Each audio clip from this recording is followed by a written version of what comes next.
de 13 meses y bendijo Jehová a Obed-Edom y a toda su casa. Y fue dado aviso al rey David, diciendo: Jehová ha bendecido la casa de Obed-Edom y todo lo que tiene a causa del arca de Dios. Entonces David fue y llevó con alegría el arca de Dios de casa de Obed-Edom a la ciudad de David. Y el arca de Dios, para algunos que no lo saben, era una simbología de la presencia de Dios que Dios había mandado a Moisés que hiciera. Una caja como de 1 metro, no sé si 1 metro y medio de madera forrada con oro. Era una preciosura, ¿no? Eso, y ahí tenía esculpido eran 2 querubines y adentro estaban guardados las tablas de los 10 mandamientos, estaba el maná y la vara de Aarón. Que reverdeció el cielo. Yo encuentro que hay 3 cosas, 3 símbolos: la palabra de Dios, que son los 10 mandamientos; el maná, que es la provisión que Dios proveía a su pueblo; y lo sobrenatural que Dios hizo en esa vara que estaba seca, pero Dios lo hizo reverdecer, lo empezó a brotar. Dice, sí, habrá que leerlo y buscarlo. Le recomiendo para que lo busque. Está linda la historia, digamos, que Dios también nos habla. Pero yo me quiero referir especialmente a lo que estaba ocurriendo aquí con el arca. Dice que David había intentado llevar el arca, porque en ese momento no había hablado, o sea, intentó llevar el arca que estaba en la casa de un hombre que se llamaba Abinadab. Hacía más de 20 años que estaba el arca en ese lugar. ¿Y cómo había llegado el arca a ese lugar? El arca antes estaba en un lugar de adoración que estaba al cuidado del sacerdote Eli, que todavía estaba hablando. Ese sacerdote tenía 2 hijos y esos hijos se habían desviado y empezaron a hacer cosas que no debían. Ya este hombre tenía 90 años y empezaron a hacer cosas que no debían, y ya este hombre estaba muy anciano, así que no podía. Además, yo era grande, digamos, también era sacerdote, y empezaron a pecar, dice, en la casa de Dios. Empezaron a hacer cosas que no debían, tomaban la ofrenda que no le correspondía. Cuando la gente venía e intentaba traer ofrenda para Dios, sacrificio para Dios, ellos lo tomaban para sí. Y dice que en ese tiempo hubo una guerra contra los filisteos. Los filisteos se levantaron contra Israel y ellos salieron en batalla, y en la batalla ellos estaban perdiendo, estaban a punto de perder la batalla, y alguien tuvo una idea y dijo: traigamos el arca, porque si traemos el arca vamos a tener victoria. Pero no contaron con una cosa: los que administraban en ese lugar estaban en pecado, no estaban haciendo las cosas como debían. Igualmente llevaron el arca. Dice que cuando ellos llevaron el arca al campamento de los israelitas, dice que gritaron tanto ellos porque estaban tan alegres, digamos, porque llegó el arca a ese lugar, ellos tenían la victoria asegurada, creían ellos. Dice que tanto que la tierra tembló, los filisteos se asustaron, dijeron: peleen ahora, porque ahora el arca, ellos reconocían, el pueblo enemigo de ellos reconocían que el arca, ahí estaba la presencia de Dios. Y ellos pelean ahora por su vida, porque van a morir todos. Fue así, pelearon y ganaron los filisteos. Tomaron para sí el arca, secuestraron el arca y se la llevaron. En esa batalla murieron los 2 hijos de este sacerdote. Este sacerdote no pudo soportar. Dice que cuando él se entera que sus hijos habían muerto, el arca había sido tomada, perdieron la gloria. Dice, mucho tiempo administró el arca, con el arca, la presencia de Dios, y cuando se entera que perdieron la presencia de Dios, dice que él no pudo. Llegó a soportar que sus hijos habían muerto, pero no soportó que el arca había sido tomada por el enemigo. Cayó muerto. Pero el arca, los filisteos creyeron que era un trofeo. Llevaron el arca, lo pusieron, dice que, en el templo del Dios de ellos, el Dios Dagón, como ofrenda a su Dios. Pero al otro día encontraron al Dios de ellos postrado delante del arca. Lo levantaron a su Dios y lo pusieron como debía estar. Al otro día dice que vienen y caen, lo encuentran tirado después de ellos, todo partido, digamos. Dice que los miembros de su Dios, si las piernas, las manos de su hijo no estaba ahí, inclusive creo que estaba también descabezado ahí, tirado. Y además de todo eso empezó a haber una plaga en medio de los filisteos. Y empezaban a enfermarse todo el mundo. Y alguien entendió que era por causa de que ellos tenían el arca. Trataron todo lo posible de deshacerse del arca. Dice que le pusieron dos vacas, dos vacunos, dice, nuevos, que nunca había sido atado a un carro, o sea, no estaba acostumbrado a ellos a atarlo, lo soltaron y dijo, si esto es causa de la peste que nosotros tenemos hoy, estos animales se van a ir directamente de Israel. Y fue así, ellos que lo siguieron por atrás, se fue hasta que llegó hasta el límite donde estaban los israelitas. ¿Sí? Ahí lo pusieron, ahí quedó, dice, al cuidado de Abinadab. Y estuvo, nadie se acuerda del arca, por lo menos acá en la Biblia, más de 20 años. Ahí estaba. Y es como que quedó ahí en el olvido, no hay una historia, estuve mirando, no hay una historia que pasó algo, digamos, en ese lugar.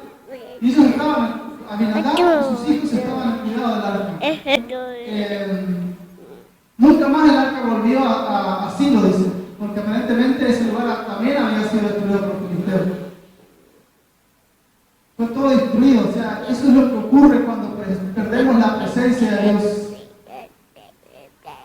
Hay destrucción. El enemigo empieza a tomar venganza, empieza a traer destrucción cuando perdemos la presencia de Dios. Pero dice que el rey David dijo, voy a traer el arca a mi ciudad. Y la intención era buena. Pero Dios había establecido una forma en que el arca debía ser llevada. El arca debía ser llevada por sacerdotes. No cualquiera era un sacerdote. Tenía que ser de una tribu, que era la tribu de Leví. Y bueno, esto es una idea original. Montó un carro, montó todo un show y trataron de llevar el arca. Trataron porque no pudieron.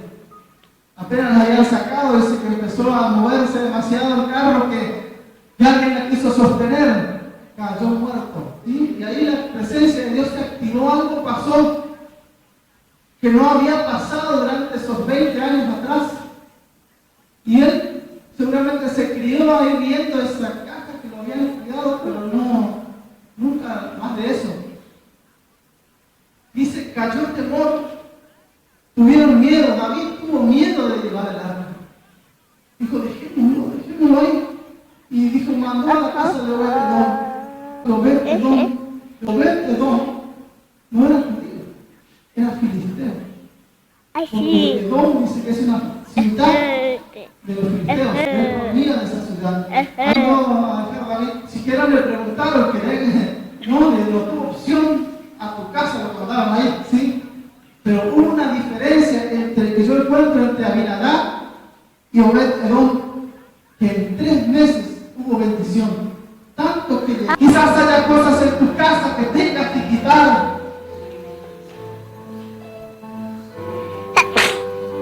Si hay algo en la cual Dios se manifiesta, es en la adoración. Adora en tu casa. Pon música de adoración, adora en todo tiempo. Quizás tengas que dejar de escuchar otras cosas y empezar a escuchar música que le agrade a Dios, que adore a Dios, que exalte el nombre de Dios. Aleluya. Señor,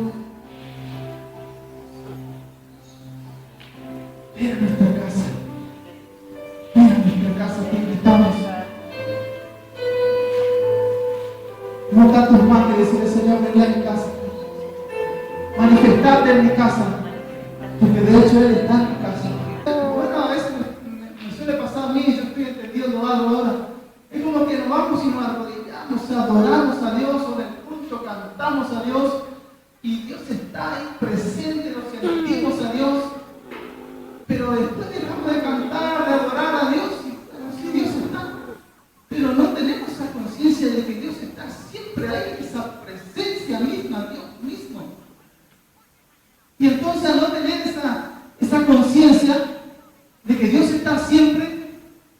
hacemos otras cosas que a Dios no le gusta.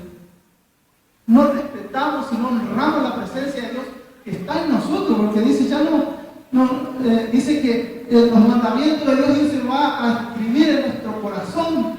Es decir, que nosotros somos el arca de Dios. Porque el arca estaba construido de madera y forrada con oro. Madera simboliza humanidad, sensucho, y el oro es la santidad. Si queremos tener la presencia de Dios, debe estar forrado por ese oro. Debemos estar en la santidad de Dios, de entender, de decirle a Dios: Señor, abrí mi entendimiento, quítame el velo, ayúdame a entender, a tener conciencia que vos siempre estás conmigo. Y no solamente de saber eso, sino de que yo todo tiempo, no es que estoy diciendo que todo el tiempo tenemos que orar, sino que todo el tiempo tenemos que honrar esa presencia de Dios. A donde quiera que estemos, en nuestra casa, honrar la presencia de Dios y creer que ahí está el arca, ahí está la presencia de Dios. En nuestra vida íntima misma, digamos, íntima me refiero a cuando estamos solos, donde nadie nos ve, nos escucha, o donde estamos con gente que no es de la iglesia, no son hermanos, o a veces inclusive no saben que somos cristianos. Siempre honrar la presencia de Dios y entender que Dios está con nosotros siempre. Entonces eso es lo que ocurre, va a ocurrir. Yo creo que va a ocurrir cuando actuamos de esa manera lo que ocurrió en la casa de Obed-Edom, que Dios nos va a bendecir en todo, espiritual, en lo material, en lo familiar, en lo ministerial, en todo. Dios se va a manifestar. Porque Dios va a estar ahí. Y si Dios está, Él hace lo que tiene que hacer. Ocurren cosas, va a ocurrir milagros, va a ocurrir cosas sobrenaturales, va a haber provisión. Y va a haber palabra de Dios para nosotros y para compartir. Va a haber revelación de su palabra para nosotros. Pero ¿cuándo? Cuando nos disponemos o cuando entendemos que Dios está siempre con nosotros, de tener esa claridad de que Dios está con nosotros, la presencia de Dios. Nosotros somos los transportadores de la presencia de Dios, los transportadores del arca. Además, la palabra dice que Dios nos hizo reyes y sacerdotes. Somos sacerdotes. Cada uno de nosotros somos sacerdotes de Dios, que Dios nos hizo reyes y sacerdotes para transportar la presencia de Dios. Amén. Sí que hay mucho para hablar de este tema. Muchísimo. Cada vez que lo leo siempre me llevo para algo diferente y a una nueva revelación. Yo creo que ya lo prediqué un montón de veces a esta palabra, pero siempre hay algo nuevo. Hay algo nuevo siempre. Así que yo les recomiendo, léanlo, estudienlo, vean lo que es el arca, vean lo que es la presencia de Dios, busquen la presencia de Dios. Díganle: Señor, quítame el velo, helame tu presencia, dame entendimiento. Yo creo que Obed-Edom quizás era un hombre idólatra, porque los filisteos eran idólatras. Pero para que Dios lo bendiga, Él se habrá quitado toda la idolatría de encima. Habrá cambiado, su vida habrá cambiado. Y no es que tenemos que esperar que Dios nos cambie, tenemos que cambiar nosotros. Tenemos que tomar la decisión de cambiar. Dios, voy a cambiar esto. ¿Sí? Voy a dejar de enojarme por cualquier cosa. Voy a dejar de decir malas palabras. Voy a dejar de pensar mal de los demás. ¿Sí? Porque a veces pensar mal de los demás te hace mal a vos. Porque vos juntás la bronca. El otro ni se entera como que está enojado. Entonces, inclusive la palabra misma nos dice que no tenemos que ir a dormir así enojado. ¿Sí? Hay veces que cuesta quitarse el enojo de encima. Pero la palabra de Dios dice que Dios nos dio dominio propio. Que te domines, que te sujetes. ¿Sí? Y a lo mejor antes te enojabas por cualquier cosa, pero si decidís cambiar, vas a cambiar. Si decidís dejar malos hábitos, que no sé, Dios seguramente te está hablando. Dios te va a ayudar. Y si entendés que Dios está ahí, te va a dar vergüenza hacerlo. ¿Sabes que un amigo que había ido, que fue a la iglesia Avivamiento en Colombia, dice que cuando él entró en ese lugar, sintió así como un temor, un miedo. Y yo encuentro en la palabra que cada persona que tuvo ese encuentro con Dios tuvo eso. Así, un miedo, un temor. Dios está aquí. Respeto. De saber de que hay algo, hay cosas que cuando más nos acercamos a Dios nos damos cuenta que hay cosas que antes nos parecían que no eran tan dañinas, que no estaban tan mal. Te das cuenta que sí, que a Dios nos agrada. Que tenemos que agradarle a Dios. Queremos ser bendecidos, queremos ser prosperados, queremos que a través nuestro Dios se manifieste para bendecir a otros, pero tenemos que honrar la presencia de Dios. Amén. Padre, aquí estamos, Señor. Revelamos tu presencia. Y en tu Padre, de entender, de comprender, Señor, que tú estás con nosotros siempre. No solamente cuando estamos orando, cuando estamos adorando, cuando estamos en la iglesia. Tu presencia siempre está. Señor, ayúdanos a entender, Señor, eso. Y poder honrar tu presencia, Señor, así como lo hizo Bededón. Y que él fue bendecido. Quizás él hubo cosas que tuvo que cambiar en su vida personal, en su casa, en su familia, en sus emociones, en sus pensamientos, pero él hizo lo que tenía que hacer y fue bendecido en todas sus cosas. Señor, queremos eso. Queremos eso, Señor. Queremos cambiar. Queremos ser transformados, Señor. Ayúdanos a entender que hay cosas en nuestra vida que no están bien y que tenemos que cambiar. Señor, no esperar que alguien nos diga, sino si tú nos hablas y nos haces entender, poder tomar decisiones claras y cambiar, Señor, para que tu presencia lo vale, Señor. Tener tu presencia vale eso mucho más.